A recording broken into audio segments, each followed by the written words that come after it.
Na 5ASEC, cada gesto importa.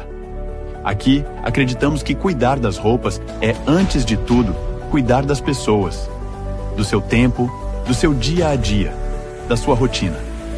Por isso, nasce o novo jeito 5ASEC de atender. Um gesto simples, mas cheio de significado. A mão direita sobre o coração, os 5 dedos abertos, representando nossos 5 serviços, nossa história e a força da nossa marca. É assim que mostramos o nosso compromisso, com carinho, com delicadeza, com atenção verdadeira. Esse é o jeito 5ASEC, o jeito que valoriza cada detalhe e transforma cada atendimento em uma experiência de cuidado.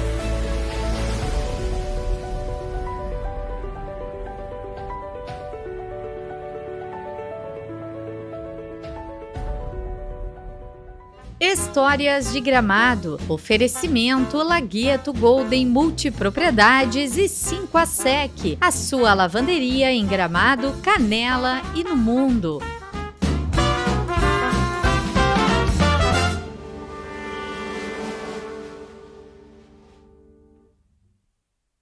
Boa noite a todos. Estamos iniciando mais um episódio de Histórias de Gramado, com o apoio da Golden Lagueto Multipropriedades e das lavanderias 5ASEC, com lojas em Gramado e Canela e em Gramado no bairro Carnel.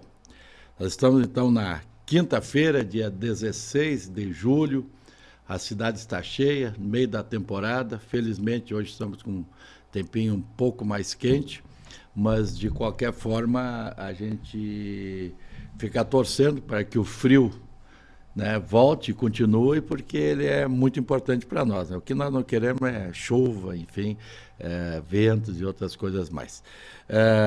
Nós estamos aqui na semana onde, no domingo, né, o nosso Centro Esportivo Gramadense venceu a primeira partida, né, do mata-mata da final da Copa Federação Gaúcha de Futebol. Já está, né, com o passaporte para um evento nacional, para um campeonato nacional promovido pela CBF o ano que vem. E então, em função disso, em função desse momento diferente, desse momento único aí de Gramado, do esporte gramadense, eu estou convidando então o nosso hoje secretário de Esporte de Gramado, mas o Lucas, e dentro do espírito do programa também, Lucas Roldo, de uma família muito tradicional aqui de Gramado, lá da Serra Grande, mas que nos últimos anos tem se destacado, né, Lucas, na condução do esporte de Gramado e em especial junto ao gramadense. É um prazer te receber hoje, Lucas. Prazer é meu, Luia, muito obrigado pelo convite.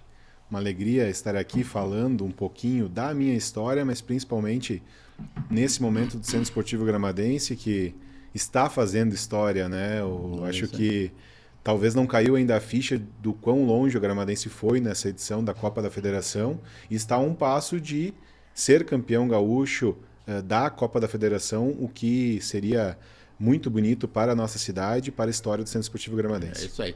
Mas, Lucas, vamos começar um pouco pela tua história, a história da tua família. Pudesse comentar um pouco da origem lá dos Roldo, vamos dizer, da Serra Grande, os teus avós, bisavós e tal, vieram de onde, qual a região? Não sei se tu lembra. Tu tem informação. Lembrar de cabeça a região exata, sim, eu nesse momento não recordo, Luia, mas vieram da Itália, né? A gente lembra do Pilão, e da Dona Rosa, que se instalaram na Serra Grande. Pilão era teu avô? Meu avô. Teu avô. Meu avô se instalaram na Serra Grande, ali onde hoje é localizado Independente, a Escola Nossa Senhora da Pompeia, a igreja. A gente se criou ali ao redor, né? Na época ainda trabalhavam com batata, depois foram parando ao longo do tempo. E minha família, meu pai e minha mãe foram à igrejinha em certo momento, onde as minhas irmãs se criaram lá, depois retornaram a Gramado. O pai, então, teve a sua primeira esposa, falecida, e o pai teve o Marcos, o primeiro filho. Depois se casou com a minha mãe e teve mais 4 meninas e eu por último.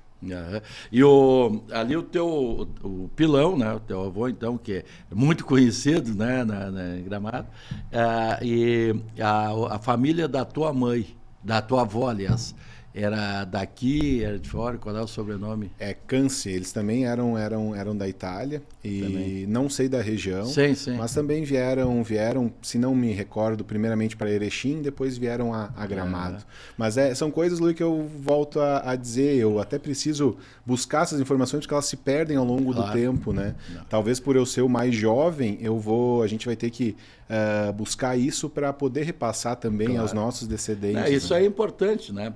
E teus pais, então, obviamente que o teu pai é Roldo, né? E a tua mãe, qual é a família, né? A mãe é natural de Três Coroas, né? na divisa ali, Gramado, Três Coroas. Bérgamo, né? Temos alguns parentes, inclusive, em Gramado.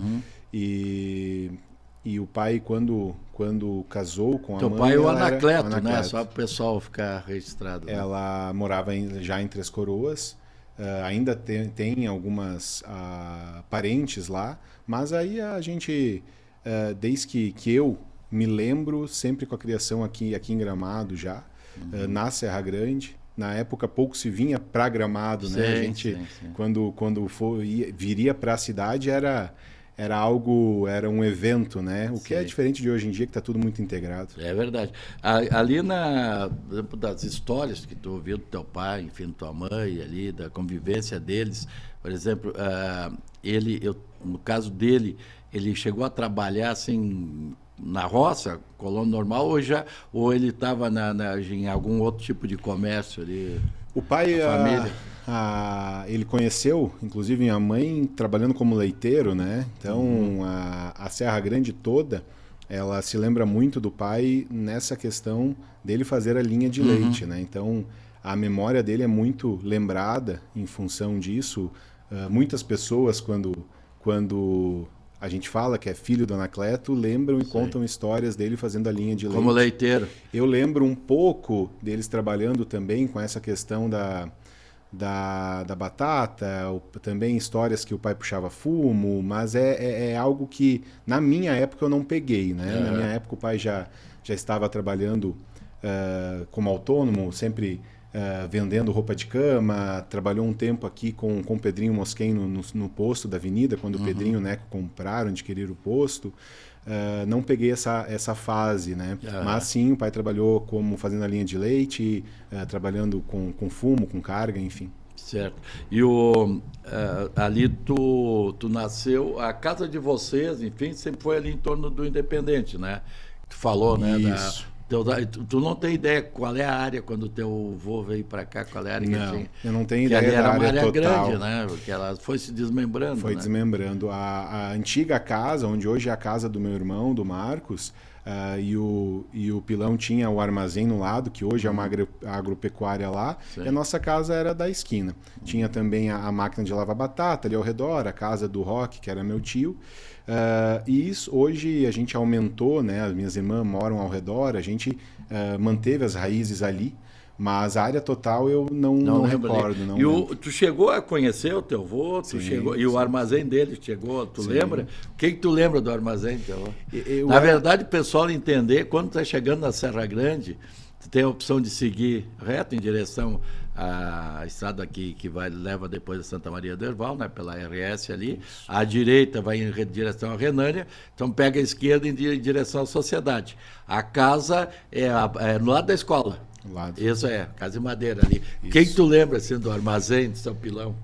Eu peguei o finalzinho do armazém, eu me lembro que eu era muito novo. O Pilão tinha um Escort que depois veio a repassá-lo ao falecido Bugrinho também.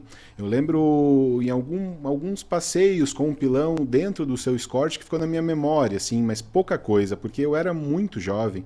Até não lembro quantos anos eu tinha quando ele faleceu. E lembro muito do convívio com o pai, com minha mãe e com minhas irmãs na localidade, né? A questão do clube em si, da escola, da igreja, ela foi sempre muito presente, essa questão comunitária para mim em função disso, né? Morando ali, onde a gente morou, a gente está sempre envolvido com o clube, com a igreja, com a escola. Então é isso que puxa essas raízes que hoje talvez fez com que eu trabalhasse no esporte, sempre com essa alma comunitária. Uhum. E tu estudou, tu começou a estudar na Pompeia ou outra? Na Pompeia. Na Pompeia, todo o ensino até a 8ª série. Tu lembra algum professor da época, um colega de aula? Assim, Lembro, hoje ainda a gente vê. As mais antigas, a Marlise, que morava na Tapera, a professora Iraci, que morava na Tapera. Na época a gente tinha essas professoras por vários anos, né? Professora Lília, professora... a Andréia Tomazelli depois, professoras que algumas delas se aposentaram lá na escola, outras ainda lecionam, e colegas que a gente ainda mantém hoje um convívio ali dentro do clube, né? A Serra Grande é uma comunidade que acaba se encontrando muito, uma comunidade que ainda ela se colabora, né? Dentro do clube, dentro da igreja. Ela tem, né? Ali, lembrando, né, que a Pompeia é a escola estadual, né? Nós temos 2 no interior, ali tem na Linha Nova também, escola estadual, nosso interior, porque a gente, acho que são todos municípios, né? Mas no caso as 2 não são. E ali tu fala muito daquele entorno. Então, assim, o que tu lembra assim, do Lucas, criança, que te marca assim, a sociedade, tá? Mas o que era o dia a dia de vocês, fim de semana e tal?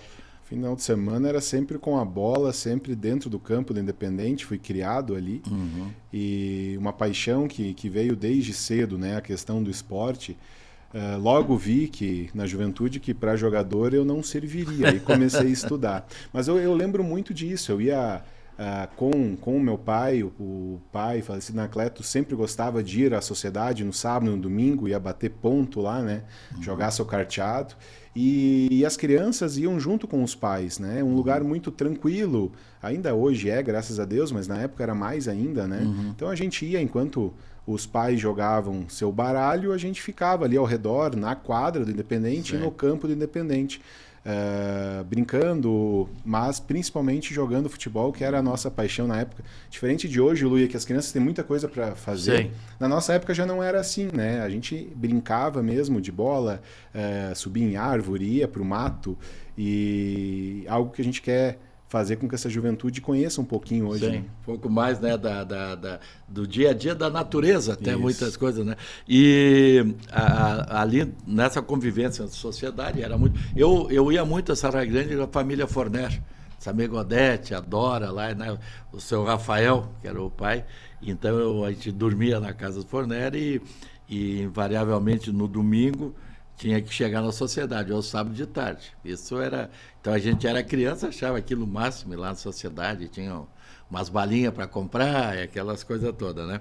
Mas assim, o que é que tu lembra assim, desses famílias antigas, assim, os pais, nossos amigos, avós, nossos amigos que frequentavam ali junto com o teu pai, a sociedade? O que é que tu lembra assim, de nomes, assim?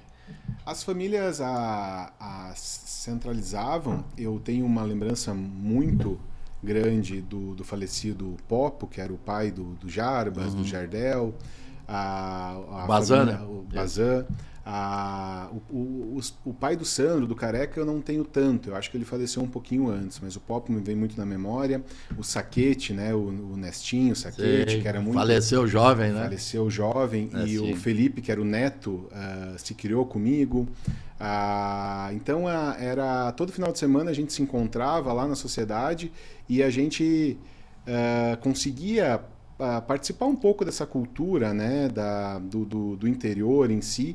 O que hoje em dia a gente vê se perdendo, né, Luí? A gente vê que as famílias acabam indo para outro caminho, não tem mais tanto esse simbolismo de ir até a comunidade no final de semana. Então a gente tenta fazer com que isso não se perda. Até na nossa profissão hoje, dentro da Secretaria de Esporte, a gente tenta fazer com que isso se mantenha, né?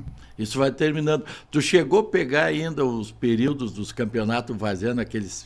que pegava pesado, que os jogadores normalmente eram da comunidade, que isso também foi uma coisa que acabou ajudando a ir diminuindo, né? que antigamente os clubes, tinha a União da Furna, o Ipiranga da Linha Nova, tinha o Linha Bonita, enfim, citando aí todo para o lado de Ipiranga, da Várzea Grande, Serra Grande, até nós tivemos o Moreira, Marcondes, tinha time de futebol, Avenida, e tantos outros aqui na região central também, e muitos era da comunidade que participava, né? Tu chegou a acompanhar algum campeonato, alguma coisa, na época que dava aquelas brigas no bom sentido? Eu lembro muito da rivalidade na época entre Linha Nova e Independente, né? A Serra Grande e Linha Nova, onde a Linha Nova tinha sido multicampeão, Independente sempre vice. E lembro da direção que ficava com o Sandro, com a Anchieta, com o Silvio, e também dos atletas. Me marcava muito na época o Zé Luiz e o Nico, que eram jogadores ali da localidade, que se destacavam.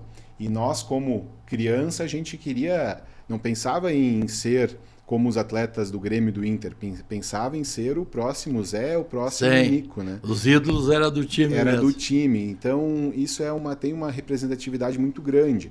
A gente sonhava em estar jogando pelo Independente, defendendo as camisetas do Independente, porque tinha essa rivalidade e que para nós era o ápice, né? Então, quando a gente poderia sair da nossa localidade e ver um jogo no Gramadense, no centro, ou nas outras localidades, que era mais difícil, porque era difícil o deslocamento, era também um grande evento. Então, o clube sempre é algo que me marcou muito. E eu sempre estava lá em função do pai que me levava para conhecer essa essência, né? E tu terminou ali a 8ª série, e tu falou assim que quando era criança, tu vinha pouco à cidade, aquela coisa. Como é que foi assim tu foi chegando na cidade de Gramado? Ou tu parou na Várzea Grande antes? Não, eu vim para o Santos Dumont, tudo novidade, né? Na época tinha o transporte público já, né? Mas a gente vinha pouco mesmo, porque a nossa vida era focada lá. Estudava, brincava, e quando eu vim para o ensino médio, com meus 12 para 13 anos, eu logo comecei a trabalhar no posto Pórtico, o posto do Pedrinho Mosquen, e a estudar no Santos Dumont, na escola aqui. Então nós saíamos cerca de 15 para 6 horas da manhã da Serra Grande, vinha com o ônibus, chegava aqui no centro por volta de 15 para 7 e esperava o sinal bater no Santos Dumont. Saía do Santos Dumont, eu já ia direto para o posto do Pedrinho e trabalhei lá dos meus 14 para 15 anos até os meus 18. Onde eu decidi, então, na época, cursar Educação Física e comecei a trabalhar no Gramadense com o Sandro e com o senhor. Mas como é que tu optou? Claro, tu falou da tua convivência ali, praticamente cresceu dentro do campo ali do Independente e tal, que era um pouco diferente do que é hoje, né? Ele foi bem melhorado ali a todo o entorno. A própria sociedade também foi ampliada do teu tempo de criança para cá, né? Mas como é que tu fez essa opção pela educação física em si? Tem a ver com a tua infância, mas, vamos dizer assim, no dia a dia começou a ver muita outra coisa que tu não tinha como criança, né? Como é que tu optou, então, pela educação física? Sempre envolvido com futebol, com esporte, eu gostava muito, né? E lá a gente criou uma equipezinha lá no Independente que era UJS, União Jovem Serra Grande. A gente jogou primeiro municipal aqui no centro, que a gente falava, no antigo ginásio da prefeitura, e ali veio essa paixão de organizar os times, e o Sandro, na época, começou com a escolinha no Independente, que era o professor João Matos, que dava treino lá uma vez por semana, e eu estava sempre envolvido, gostava, mas volto a dizer, via que não ia conseguir jogar, porque não me destacava. E eu lembro até hoje, um dia que o Sandro comentou, né, que para jogador poucos iriam ser, mas que professores e tal precisava. E aquilo me marcou, a minha família sempre me deu muito apoio, e eu comecei a ser voluntário lá no Independente, ainda na escolinha do Independente, não era gramadense, em 2007, 2008, Isso. Comecei como voluntário trabalhando no posto do Pedrinho, e depois que o senhor vai poder falar muito melhor que eu, o senhor presidente do Gramadense, o Gramadense campeão amador, o Sandro ele veio para a direção do Gramadense Sim. E levou a nossa escolinha, que era só na Serra Grande, para o centro também. E é ali que eu decidi, então, que eu iria cursar Educação Física, e as coisas foram acontecendo. Até para deixar registrado, na verdade, o Gramadense foi campeão ali em 2009 e 2010, né? Aqui 9 do estado e 10 sul brasileiro, né? E essa parceria do Gramadense e o Independente começou ali, ainda o Dirleu estava de presidente, eu assumi em 2010, né? E então esse foi o embrião, na realidade foi uma série de acontecimentos e decisões que foi ali naqueles 2, 3, 4 anos, e o Sandro era meu vice-presidente junto com o Valdemar Zoteia. E o Chico Cardoso, grande Chico, era o presidente do conselho, né? E então, como eu já tinha iniciado essa parceria do Independente com o Gramadense, quando a gente foi convidado para assumir a presidência, 2 ou 3 coisas que foi condição para mim tornar presidente do Gramadense. Uma delas era o Gramadense não disputar mais campeonato amador estadual, porque eu considero que o estado não tinha mais time amador, era um torneio. No fim de semana, tu juntava todos os times filiados à federação e fazia o jogo. Então, não representava nada e não levava nada. O trabalho com as escolas, então, trabalhar com as bases. Aí o Sandro sempre foi muito importante, como todo o pessoal. E, posteriormente, então, era exatamente tornar profissional. E a outra era não ter mais o estádio, ou fazer, então, essa negociação com o estádio, porque o estádio do Centro Esportivo Gramadense, na rua que ele estava, além de ser uma área valorizada, ele não tinha praticamente condição de crescer, e olhando para a nossa vontade futura de ser uma equipe profissional, de estar na primeira linha do futebol gaúcho, pelo menos, teria que ter um estádio melhorado. Então foi tudo naquela época. E aí tu chegou. E a pergunta que eu te faço agora, voltando a tua história, quando tu veio para o Gramadense, tu veio como estagiário, né? Como é que tu encontrou o Gramadense só para historiar, porque nós estamos falando aí de 15, 16 anos. Olha, Luia, o senhor comentando agora, e aí eu fico pensando na minha história. Eu não lembro do Lucas antes do esporte do Gramadense. É incrível que tu vai falar da minha infância. Sim. Fazia anos que eu não parava para pensar o que acontecia antes, né? E o esporte, ele sempre foi muito forte. A gente saindo do Independente, vindo para o Centro Esportivo Gramadense, já era algo para mim muito grande, porque o Gramadense já era uma referência. Eu não tinha o conhecimento de como eram os outros clubes do nosso estado. Então a gente veio para um campo do centro, com toda uma estrutura, campeão amador. A gente ficou muito, muito contente com tudo aquilo. E começamos a iniciar o nosso projeto, fomos ampliando o treinamento.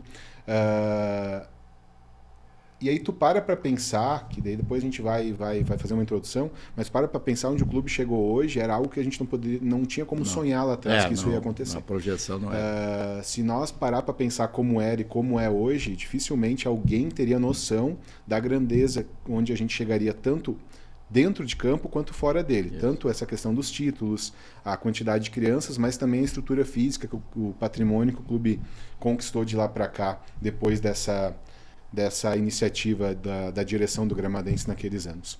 Então a gente encontrou um clube que já era muito organizado, com uma gestão muito organizada, que era um desperdício o clube ser amador naquele momento, porque já tinha uma bela estrutura e uma bela história. E a gente começou a trabalhar na base, o João Matos saiu, o Sandro contratou na época o Pelé, que era de Três Coroas, que trouxe essa experiência que ele tinha lá já. Isso. E começamos a jogar campeonatos municipais e depois estaduais. Lembro até hoje, a gente estreou num sub-20 contra um Grêmio na Vila Olímpica, por volta de 2010, 2011, e de lá para cá o clube só evoluiu. Pois é, a gente acompanhando, né, como gramadense, como quem gosta do clube e tem história do clube, o que chamou a atenção já na época, que quando o Gramadense começou a fazer esse trabalho mesmo, partiu com a decisão de trabalhar a base, E sempre foi aquela história de formar o cidadão e depois essa questão de formar jogador de futebol. Então a base sempre teve uma parceria com a prefeitura, independente dos governos que passaram e tal, sempre importante. Algumas empresas de Gramado sempre foram apoiadores, mas assim, de cara, já quando começaram as primeiras competições de base, já se observava que, mesmo com uma estrutura ainda de um time que recém estava tentando sair do amadorismo, era bem melhor que muitos clubes tradicionais. No teu entendimento, o que deu certo no Gramadense e não deu certo em muitos clubes que até campeões gaúchos foram e hoje estão assim, sem clube, sem base, sem estrutura, mesmo em cidades grandes? Lui, a grande questão da direção do Gramadense, assim como muitas histórias de Gramado, é que os gestores daqui, da cidade, sempre pensaram um pouco fora da curva e sempre muito bem organizados. Perante a isso, eu já via naquela época que a gente não tinha muito aonde se espelhar. Por quê?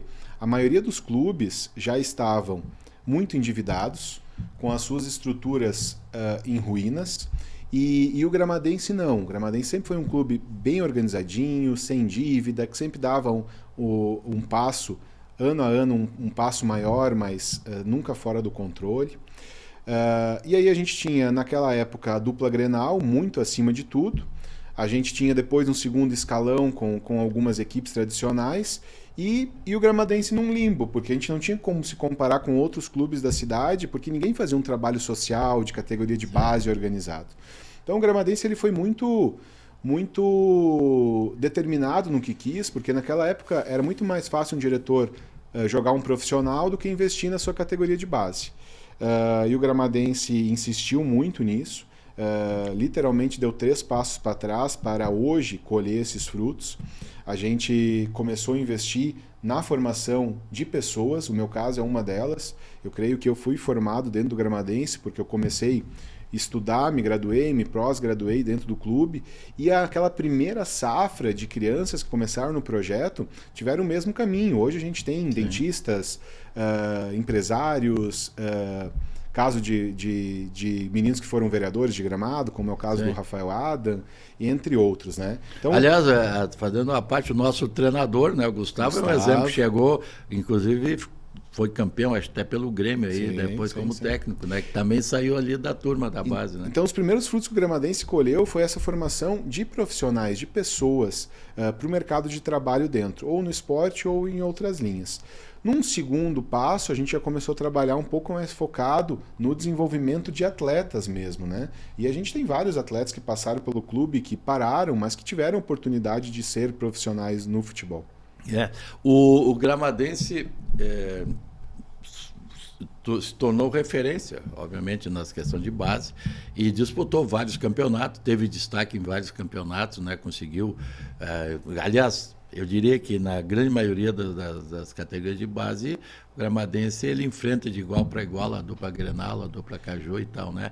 Então, como é que, no dia a dia, como é que funciona a estrutura Gramadense? Porque eles têm centenas e centenas de crianças nas escolinhas, não sei quantos professores tem hoje, né? Como é que é o dia a dia do Gramadense, desde das escolinhas até chegar no profissional?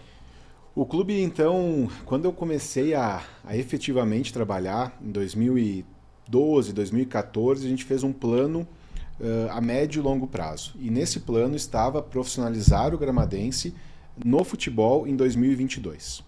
Com isso, a gente pegou uma geração de atletas e programou os próximos 10 anos desses meninos. Então a gente começou a jogar competições a nível nacional, regional e estadual mais cedo com essas crianças. A gente pegou uma geração de crianças com 12 para 13 anos e começou a jogar competições a nível regional e estadual para formar elas até o departamento profissional. Então, primeiramente, lá atrás, Luia, nós éramos um grupo muito pequeno de professores.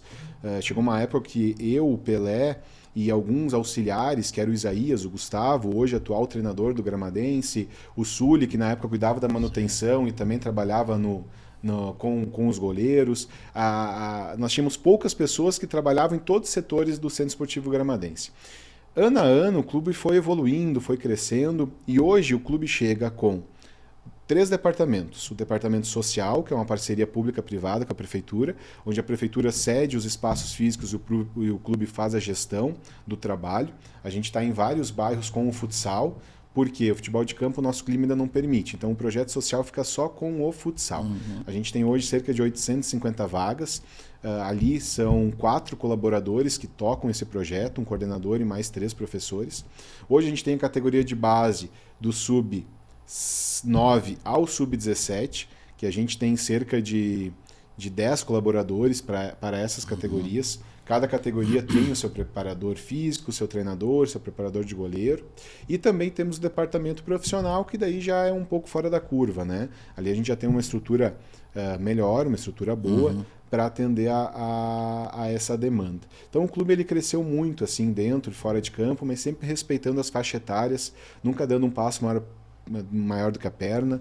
Desde a época que o senhor foi presidente, depois do Sandro, a gente sempre tentou a crescer, mas nunca endividar o clube, né? Que é o principal risco que a gente tem nos clubes de futebol. O gestor que está lá quer ganhar a qualquer preço e não pensa com que vai deixar de prejuízo para o clube. Até eu ia te fazer essa pergunta. Como é que é assim, tu entra num campeonato? Tem agora. Depois nós vamos falar da Copa FGF, aí, da federação, mas tu está enfrentando clubes estruturados, pelo menos em termos de história. O clube centenário, clubes que foram campeões e outras coisas mais. E os jogadores, hoje a gente sabe que o futebol é movido a dinheiro, tu acabou de falar. Como é que tu consegue assim, montar um time para fazer frente e tal, sem ter nenhum risco de endividamento, sem nada, e também no sentido de disputar um jogador, muitas vezes, com um desses outros clubes tradicionais? O primeiro ponto é essa base que o Gramadense formou. Vai pegar essa nossa equipe que está jogando agora a final da Copa da Federação em 2026, são meninos que já estavam conosco há muitos anos atrás. A gente tem cerca de 4, 5 meninos que começaram com a gente no sub-12 e sub-13 estão até hoje. Esse é o primeiro ponto, a gente formou uma base. Então a gente pega hoje atletas referentes na nossa equipe que já estão conosco há muitos anos, a gente ajudou nessa formação deles. Eles já entendem um pouco a forma que o clube funciona. Esse é um passo. O outro passo, Luia, é o Gramadense nunca pensar em trabalhar igual dos outros. Como eu falei antes, lá atrás a gente não tinha muito em quem se espelhar. Grêmio e Inter estavam muito acima, Juventude, depois no escalão, e os demais clubes de interior a gente não tinha muito espelho. Por quê? A gente não tinha a história, não tinha o dinheiro para que esses outros clubes têm ou acham que tem, porque muitas vezes eles gastam que não tem. Então o Gramadense ele se organiza e ele é gerido como se fosse uma empresa. O Gramadense ele tem uma gestão profissional e ele sempre pensa em dar o próximo passo em cima do que ele já tem de garantia. Então a gente faz o nosso orçamento em cima do que da entrada e da saída. A gente vê a receita do clube, vê o que a gente estima que vai gerar no ano e faz o nosso planejamento em cima disso. Decide as competições que vai jogar, decide o teto salarial que a gente vai poder bancar os atletas e por muitas vezes perdemos grandes atletas porque a gente não consegue acompanhar os pedidos dele, mas faz parte do processo. Então o Gramadense ele vai entrar logo num centenário, sendo um clube que respeita esses processos, né? Que sabe que tudo tem seu tempo e que nunca vai dar um passo maior que a perna para ganhar um título, a gente gastar o que não tem e depois ter um perigo de fechar o clube por causa disso. Pois é, sabe que quando eu estava nesse trabalho de projeção para o futuro, planejamento, falou aí, o projeto do Gramadense era em 2029, quando completa 100 anos, né, ir para a Série A. Pode acontecer de chegar antes, né?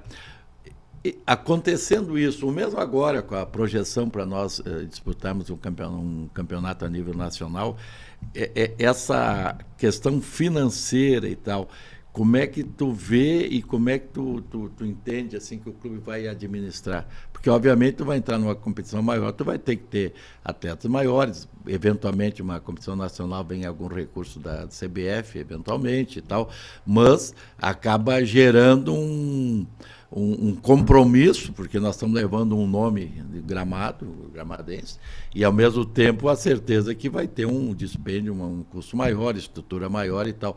Como é que na tua cabeça vai funcionar isso? A grande questão que eu vejo hoje do futebol e do gramadense é manter a constância. Eu acho que o grande desafio do clube é planejar para que os próximos anos o gramadense não regrida.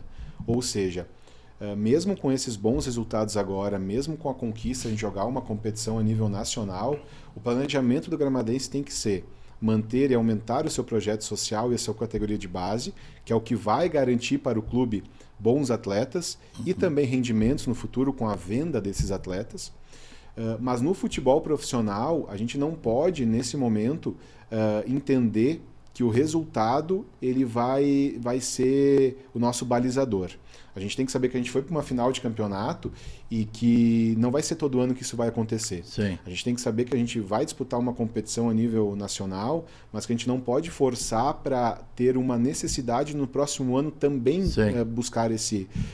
vai ter que ser uma constância que gradualmente a gente vai conseguir crescendo todo ano, mas sem forçar a barra, vamos dizer assim, e sem gastar o que a gente não tem.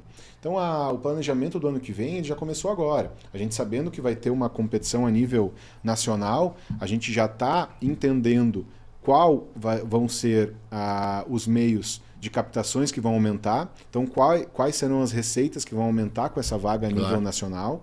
A gente já está pesquisando o que a CBF vai colaborar, o que a Federação vai colaborar e quais marcas de empresas vão estar vinculadas a isso, porque aumenta a exposição, a gente vai poder buscar empresas que venham a investir mais no clube, né? Mas com o pé muito no chão, Luia. Eu acho que o clube tem que entender que não vai ser todo ano, o clube vai ser finalista e está tudo bem, o futebol é assim. A gente pega o Grêmio hoje, já está há X anos sem ganhar um título. A gente pega o Inter, está há X anos ganhar sem um título. Isso é normal. Muitas vezes, pela ânsia de ganhar esse título, que o clube se endivida e que o clube dá um passo em falso, o que para um clube do tamanho do Gramadense pode custar com que o clube feche as portas, como é o caso de vários clubes do interior. É verdade. Bom, Lucas, nosso tempo está correndo aqui, nós temos que deixar o tempo para falar do nosso jogo da semana que vem, né? Mas assim, uma pergunta com certeza quem está acompanhando já conhece. E o estádio? Tá, o nosso estádio, eu fui muito cobrado até na época aí, porque a gente tomou aquela decisão que eu sinto feliz, junto com a diretoria, ter tomado essa decisão, mas ele realmente levou um tempo e tal, né, que a gente esperava um pouco menos, pegamos pandemia, pegamos enchente no meio, tudo isso aí. Mas assim, Lucas, quando é que tu acha que nós podemos dizer assim, temos estádio para poder jogar a competição estadual? Esse ano. Mais ou menos que época assim importante? Eu vou detalhar primeiro o estágio que o estádio está. Nesse momento, hoje é dia... me corrige, Luiz. Hoje é dia 16. Hoje é dia 16 de julho. Nesse momento está sendo terminado a base, o contrapiso, vamos dizer assim, do estádio. Na semana que vem, na outra, já vai estar sendo colocado o pedrisco para fazer uma emulsão no gramado, deixar ele parelhinho para quem está vendo, para depois haver a instalação do gramado sintético no começo de agosto. Né? A gente tem como meta jogar a Copa Gramado Sub-16, a Copa Lagueto no estádio em outubro. Temos meta também, aí é uma incerteza, mas é uma meta de tentar ainda treinar e jogar alguma partida da divisão de acesso lá. Mas isso é uma incerteza ainda. Mas a certeza é que a Copa Lagueto em outubro sairá no estádio. Mas antes disso, Luia, essa pergunta do estádio ela é uma pergunta que todo mundo comenta, né? Como está o estádio? E a incerteza de se o estádio sai ou não sai. O que eu quero passar aqui e até deixar para o pessoal fazer um corte no vídeo é que, se não fosse vocês, a direção do Gramadense lá atrás, pensar a médio e longo prazo, hoje o clube não estaria no patamar que está. A decisão de sair do centro e buscar uma nova área foi o que desencadeou que o clube pudesse sonhar num projeto social com mais de 1.000 crianças que nenhum clube do país tem. Nenhum clube do país tem um projeto para 1.000 crianças de forma gratuita, isso é muito difícil. Foi o que desencadeou a formação de vários atletas, porque a categoria de base do Gramadense cresceu muito, e foi o que fez que o Gramadense se profissionalizasse em 2012, e hoje, 4 anos depois, já está jogando contra as principais equipes do futebol gaúcho. Tudo isso começou porque vocês lá atrás decidiram fechar o departamento amador e se tornar profissional. Isso vai ficar na história. O que foi feito lá, ninguém apaga. E a coragem de tu fazer essa permuta, sair do centro, onde muitas pessoas que não sabem, não têm a mínima ideia do que aconteceu, ficam apontando o dedo. Para onde foi o dinheiro? Para onde foi o estádio? É verdade. Hoje a gente vê que valeu muito a pena. Né? Hoje o Gramadense chega em 2026 no departamento profissional, batendo de frente contra as principais equipes do estado. O Gramadense chega, volta a dizer, com mais de 1.000 crianças na sua categoria de base e no seu projeto social. E o Gramadense entrou em estudos em 2026 com o seu patrimônio cerca de 6 vezes maior do que era quando começou a permuta do estádio. Então isso é algo que tem que ser estudado. Várias pessoas de outros estados me procuram para entender o case do Gramadense. E as pessoas, às vezes, de Gramado não se dão conta e não valorizam isso, verdade. de quanto o clube cresceu, Luia. É verdade. E uma coisa que eu digo para as pessoas que me procuram e querem saber o que o Gramadense fez e como o Gramadense cresceu tanto. O Gramadense tem a sorte de estar em Gramado. Ponto. Se não fosse a nossa cidade, tudo ia ser mais difícil, né? Gramado puxa, o senhor vai falar melhor que eu, mas puxa esses bons fluidos, sim. Uma cidade organizada que tudo acontece, né? Beleza, é isso aí. Lucas, agora vamos lá então, deixar aí para que tu fale então da grande decisão gramadense com o Brasil de Pelotas, né? Então vai ser quarta-feira, era para ser agora no sábado, então quarta-feira à noite lá em Pelotas. Pouca gente vai poder acompanhar. Eu digo vai poder porque é dia de semana, distância, enfim, tudo isso que atrapalha um pouco. Então tu falasse um pouco do Gramadense, dessa decisão, e deixasse o convite para o pessoal então para acompanhar. Uma decisão histórica de um campeonato que há alguns anos atrás a gente não esperava disputar, contra uma equipe de torcida, de massa, de tradição. Então a gente está muito orgulhoso que hoje o Gramadense está representando a nossa região nessa competição. Na próxima quarta-feira, às 8 da noite, no Bento Freitas, que é um estádio histórico do nosso estado, o Gramadense vai disputar com muitas chances de sair campeão a Copa da Federação, que dá a vaga à Série D do Campeonato Brasileiro, e também a Recopa Gaúcha, que vai ser disputada contra o Grêmio. Quero aqui, desde já, parabenizar os nossos atletas, a nossa comunidade, a comissão técnica por esse feito e pedir esse apoio, né? Que a comunidade apoie o Gramadense. O jogo vai ser transmitido no Vita Boulevard, então que a comunidade que não possa ir até Pelotas venha até o Vita Boulevard prestigiar os nossos atletas, assistir esse jogo, que vai ser um momento histórico. E com certeza o Gramadense vai lá para buscar esse título. A gente tem muito respeito pela equipe do Brasil de Pelotas, sabe da história, mas a gente já mostrou no primeiro jogo, onde a gente saiu com a vitória de 1-0, que temos uma equipe muito competitiva e muito qualificada. Uma comissão técnica com certeza vai por Bento Freitas para trazer esse título. Isso aí.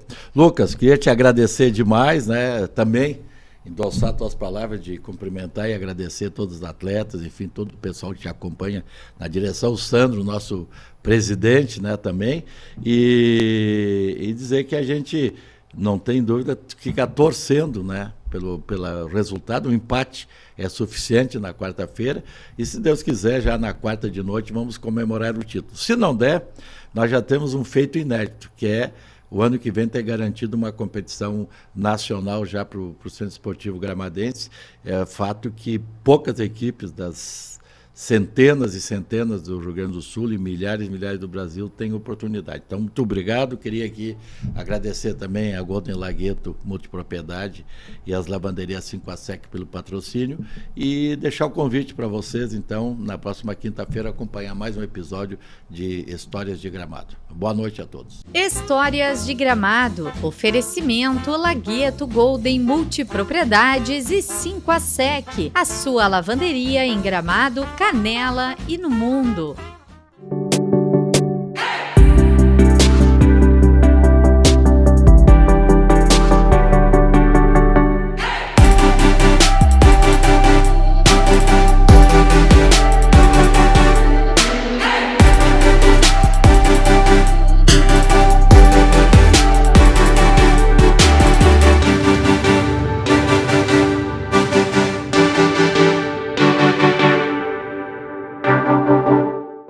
Na 5ASEC, cada gesto importa. Aqui, acreditamos que cuidar das roupas é, antes de tudo, cuidar das pessoas, do seu tempo, do seu dia a dia, da sua rotina. Por isso, nasce o novo jeito 5ASEC de atender. Um gesto simples, mas cheio de significado. A mão direita sobre o coração, os 5 dedos abertos, representando nossos 5 serviços, nossa história e a força da nossa marca. É assim que mostramos o nosso compromisso, com carinho, com delicadeza, com atenção verdadeira. Esse é o jeito 5ASEC, o jeito que valoriza cada detalhe e transforma cada atendimento em uma experiência de cuidado.